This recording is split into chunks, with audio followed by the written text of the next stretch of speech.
Today, I'm gonna tell you something that nobody knows. I'm gonna fill you in on how Bitcoin was actually created. Shh, nobody knows this information. Bitcoin was created by a group. Satoshi Nakamoto is not one person. All right, well, great information. Another great video. Be blessed. Bye-bye. I'm not a financial advisor. Ha! I got you twice. Welcome to Bitboy Crypto. My name is Ben. Today, I'm gonna be talking about a theory. I don't think it's a theory. The Satoshi Nakamoto is actually a group of people. But no, this is not the video you think it is. I understand what you think. You think I'm about to explain that the cypherpunks, a collection of the cypherpunks together from the Bitcoin mailing list created Bitcoin.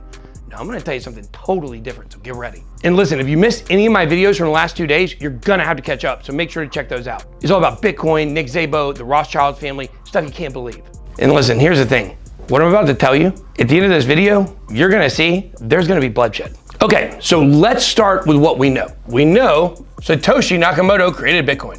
Satoshi Nakamoto. Now, who is this person? Now, there is this one theory that the SA stands for Samsung, Toshi stands for Toshiba, Naka is from a company called Nakamichi, and Moto is, of course, Motorola. So, that's a fun theory and all. And who knows, there may be something to it. I think it's just a coincidence. So let's figure this out. So we're gonna be putting forth the theory today that Satoshi is actually an entity. But who is that entity? No one really knows, including the people that built it. So here we go, check this out. Who are potential Satoshis?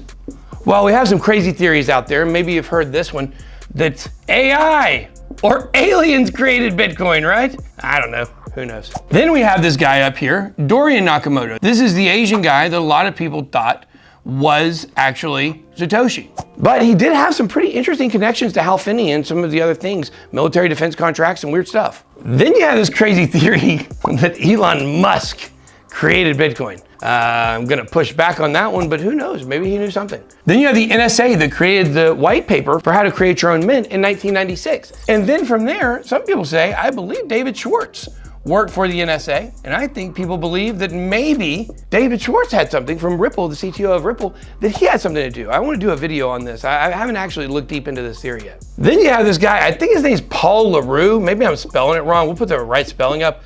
Paul LaRue is this crazy criminal mastermind guy who many people think he fits the bill for a lot of the criminal activity that goes along with Bitcoin in the early days. And then you get to the cypherpunks. And this is where things get really interesting, because the cypherpunks kind of have their own little kind of movement outside of it as well. You, of course, have Nick Szabo, Hal Finney, Julian Assange, Craig Wright, Adam Back, and Gavin Andresen. This is the guy who all the ideas for Bitcoin basically came from. Hal Finney is who received the first Bitcoin transaction. Julian Assange, well, we know his controversial past. Craig Wright, it's weird, he seems so adamant he created Bitcoin, everybody knows that he didn't, right? So weird. You have Adam Back, who some people think might also be Satoshi, who's still involved in Blockstream and the development today. And then you have Gavin Andresen, who, when Satoshi went away, this is who things were handed off to. And you start seeing the circle of like, what in the world? How can we be so confused on this? And you start thinking a little deeper about the fact that whoever this was, if it was Hal Finney, if he's dead, or someone who's alive, they have billions of dollars worth of Bitcoin, 1 million Bitcoin, 600,000 to 1.1 million Bitcoin that hasn't been touched. And it's weird when you go back and look at the early days of Bitcoin mining, it's hard to decipher which addresses were actually Satoshis. What if they were coming from different places? What if there wasn't one Satoshi? What if there wasn't even one person who believed that they created everything? This is what I mean. I told you there would be bloodshed. You guys know what this is? Obviously not, it's just circles on a board. This is a firing line. All these people have guns.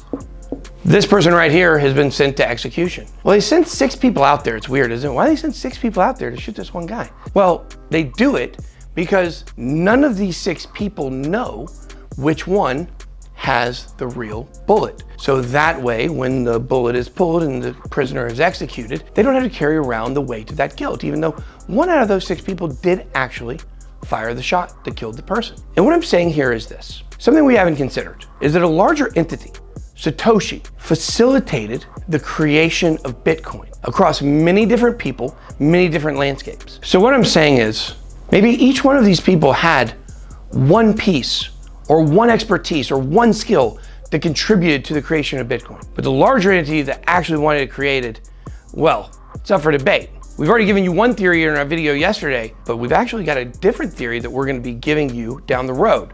What I can tell you is this: you're definitely gonna wanna come back tomorrow, where I'm going to explain to you why we all believe all this nonsense. I'm gonna start really breaking down the misinformation, the information networks that funnel bad information to you and me so we make bad financial decisions, so all the elite people make all the money, and eventually we own nothing and we're happy. Be blessed, big boy out.